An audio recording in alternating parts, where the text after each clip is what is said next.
If you are what you say you are, a superstar, then have no fear. The camera's here and the microphones, and they wanna know. Yeah, a fresh, cool young Lou, trying to cash his microphone check 212. Wanna believe my own hype, but it's too untrue. The world brought me to my knees, what have you brung you? Did you improve on the design, did you do something new? Where your name in on the guest list, who brung you? You, the more famous person, you come through. And the sexy lady next to you come too. And then the hitman, standing outside of heaven, waiting for God to come and get me. I'm too uncouth, unschooled to the rules, and too gumshoe. Too much of a newcomer and too uncool, like shadow in the veil. I battle with it well, though I need a holiday like lady who sung blue. Go back, whatever you did, you undo. Heavy as heaven, the devil on me 2 tons too. If you are what you say you are, a superstar, then have no fear. The camera's here and the microphones, and they wanna know. And you better wear your shades. The spotlights here can burn holes through the stage. Down through the basement, past the Indian graves where the dinosaurs laid. And out through China, nearly misses airliners. Magnified ×5, this is pointed at the rhyme. Ricochets off the moon and sets the forest ablaze. Now that's important to say, cause even with all that, most of us don't want it to fade. We wanted to breed, meaning we wanted to grow, meaning we wanted to stay. Like the governor called and he told him to wait. Unstrap him from the chair and put him back in his cage. The audience ain't phased, and they ain't gon' clap, and they ain't gon' praise. They want everything back that they paid, cause they've been waiting since 10 to see the lights get dim. If you are what you say you are, a superstar, then have no fear. The crowd is here and the lights are on, and they wanna show.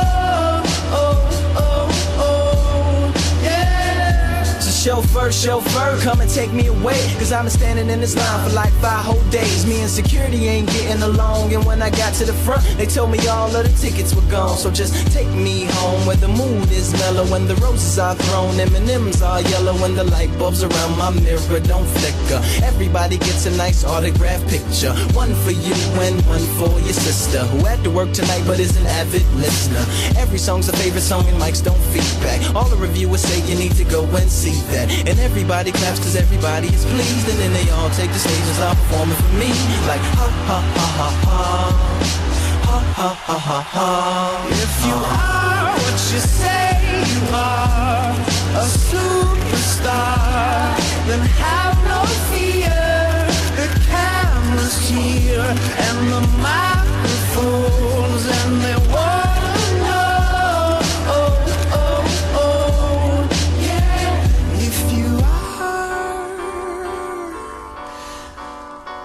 Just say you are. I met Byron when we were going into our senior year at a camp, NBA Top 100 camp, and we lived in the same apartment during that time. So I kind of knew who he was, and then talked to him a little bit on Twitter. And then when he visited here, he kind of clicked with everybody, off the rip. From the time I got here on my visit, Kevin wasn't here, but guys like Gary and Kyle, guys who had been here, they just really reached out to me, and they made my visit as enjoyable as possible. We got a chance to play, and everything on the court just felt right, and everything off the court as well just felt right. Plays and stuff, obviously that's a transition for him to get used to, but when it came to interacting off the court, fit in real easily, and even the style play on the court, he fit in so well and was a different piece to the guys that we already had, and so it just brought a new kind of style of play into our offense, and just made us that much better. When he's playing with a lot of energy and fire, he's hard to guard, and he's playing with the frenzy on defense. We're hard to score on and stuff. So he brings a lot of fire to the game when he's really dialed in. Byron brings a new piece to our team because he can score in a different way.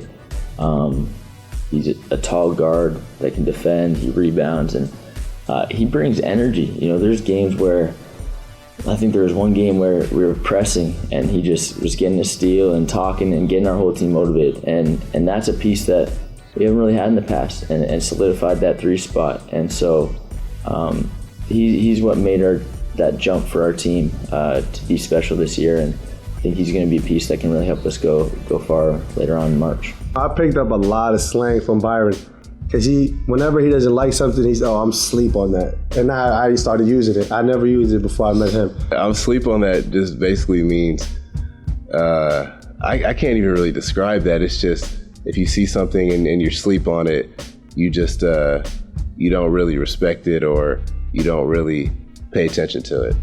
Another one was Sick.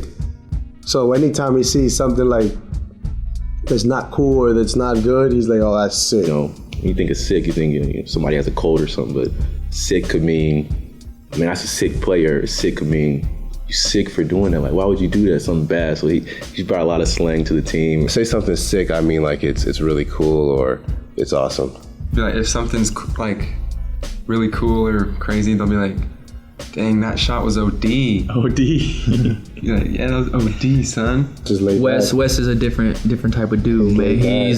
He's LA if I've ever seen one. He's a West Coast guy if I've ever seen one. He's laid back, he's chill. He's always wearing Last Kings.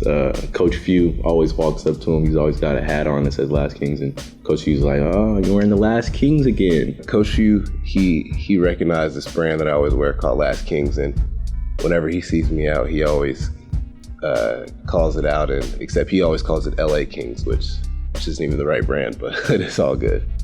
The game that stuck out to me is UCLA, because he played them so many times in his career at USC, and I know he struggled a couple times, and he went there and I think he had 20 or something, and he just killed them. So I don't think did he ever beat them before? No, I think that was the first time he beat the Bruins. I have family in Southern California, Northern California, so always fun to get to go back to Cali and play in front of my friends and family. This is easily one of the best environments I've ever been a part of. Night in, night out, regardless of who we play, the crowd is absolutely phenomenal, and I give a lot of credit to them for coming out and making it such an enjoyable experience every night. Playing with Gary's been special. There's not many guys that play the way Gary does, unselfish, willing to do whatever it takes for the team, and as talented as he is. He's got so much skill offensively and can guard anyone in the country defensively. And so when he brings it every day and doesn't complain, doesn't say much, just comes to work and takes care of business, that's pretty special. And so I've had a heck of a career with them and couldn't ask for a better backcourt mate than GB. He might not talk a lot, but he's always just playing so hard on defense, and he's flying around. He really is our glue guy. We wouldn't be the team we are today if it wasn't for him. And he doesn't probably get as much notoriety as he should. He should get so much credit for our successes, because he's always playing against the best player on the other team, always playing good defense on him, making it tough on him. And that's stuff that people who don't know basketball, they don't really notice. He comes to work and he shows up every day. He's a no excuse guy. He leads by example, and he doesn't talk much, but when he does, people listen, and I think the young guys like Josh, Silas, and even Domas, they look up to him, and we're going to need that for next year. GB is a guy of very few words, so I'll ask him, hey, you good? And he'll just be like, yeah, even if he's not. That's one thing about Gary, you can always count on him to be there, and he's just a really solid player. You always know what you're going to get out of him, and he's just a great teammate. He plays the game the right way, and it's something that shouldn't be taken for granted.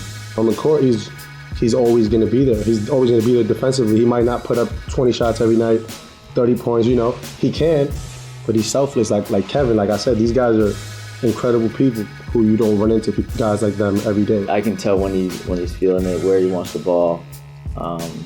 There's very few communication errors between us, even though we don't vocally talk that much, either one of us, but we just know we played so much together. He could have 0 points but still get us a win.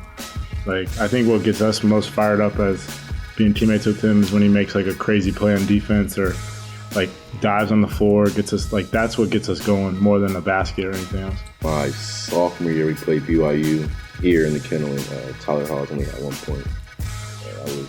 That was a good feeling after the game. I kind of knew I was in his head when he was like a 90% free throw shooter. He went to the line at the end of the game, and he missed one of his free throws, and he only had 1 point. I was like, yeah, I got him now. I mean, I think we're blowing him out anyway, because it was like, I'm in his head for sure now.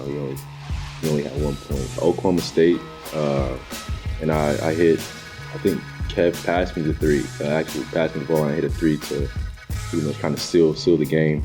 That was a good one. And also playing Colorado State here and hitting 8 threes. That was good. Even last year, I wasn't thinking about, this being my senior year and these being my last game. I don't know. I think we have potentially 9 more games left.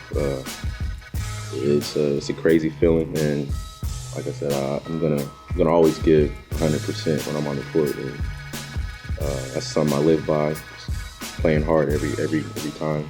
Everybody wants him to shoot more shots. People tell him to shoot, but it's just not in him. He's not selfish at all.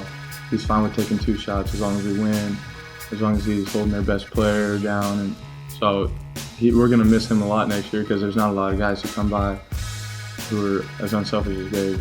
While I've been here. And obviously going to miss it. And, we got more to go, though. I think my parents knew I was going to come here before I did. They just had a feeling that I was his egg.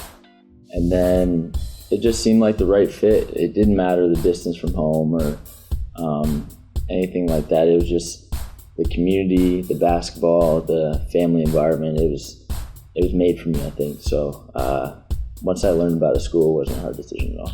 What impresses me from Kev is that he's been here 4 years. He's had the green light for, all these years, and his unselfishness and how he's willing to, take away from him, and it's for the better of the team. So I really appreciate everything he's done for us, how hard he plays, and his consistency. He's another such an unselfish guy, and he wants to win so bad. It's like if we as a team like goof off, he's always the one to like put us in line, and so it's like Papa Pangos. Yeah, Papa Pangos. He's like our dad. He just always puts us in line. He's a cool dad. Cool dad. Yeah, cool dad. The poise he has on the court, he's always so calm, and it just seems like he knows the right things to say at the right moments. He never really seems to get rattled, and he just has that confidence about him that I really look up to. Not a lot of people know, but he's one of the main reasons why I came here. We met at the camps and stuff, and we really had a relationship. And I really look at him as my big brother. So, like you said, he's a selfless guy off the court as well too. When he first got here, he wore the same black Air Forces with anything. Now he has a variety of different shoes, which is nice. You can go out with him and people aren't gonna be like, what is he wearing? He would wear these black Air Forces everywhere. It was like with white socks, and just it was bad. He would get the team shoe and throw some cargo shorts on with the hyper dunks, and he thought that was a good look. Kevin has a real funny swag. He doesn't seem to care about it on or off the court, but I think on the court it's hilarious because he never wears socks, and he always wears ankle braces, which I haven't seen since probably middle school. At Gonzaga, we have a bunch of people with crazy hair. And so we kind of know there's like when you're growing your hair out, there's an awkward stage where it just looks so terrible. And Kevin, he was in that stage for longer than he should have been, but he got past it, and it looks all right. We got a little hate from Twitter and Instagram, but I like that he didn't cut it just because people didn't like it. We're roommates on the road, so we get to see a lot of the tweets that people send and stuff after games, and I think it's funny how people pay so much attention to it, but I actually think it's a good look for him. Terrible. He should just go ball. Nah, I like Kevin's hair. I just feel like he needs to just style it.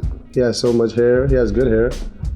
With his hairline and everything, if he had short hair, it wouldn't be a very good look. So I think it was a smart decision on his side to grow it out.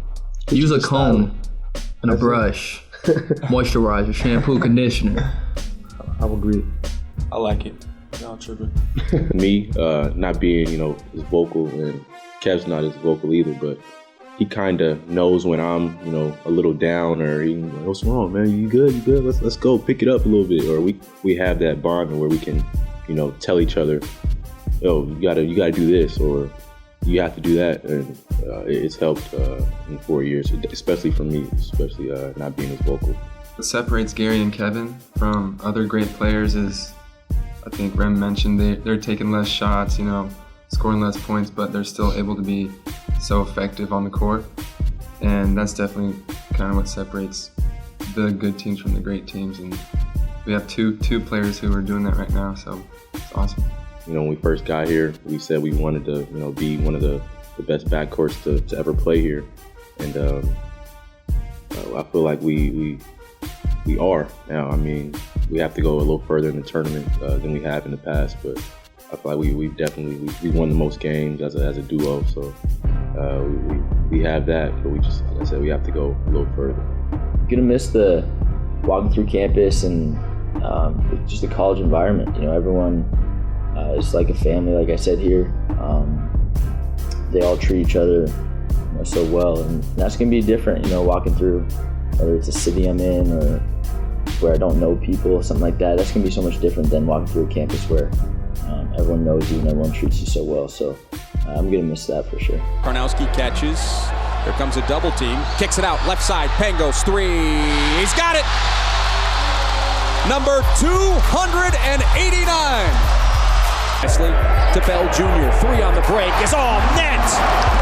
And just like that, the Bulldogs open their biggest lead of the night. Gary Bell's three makes it 50-35.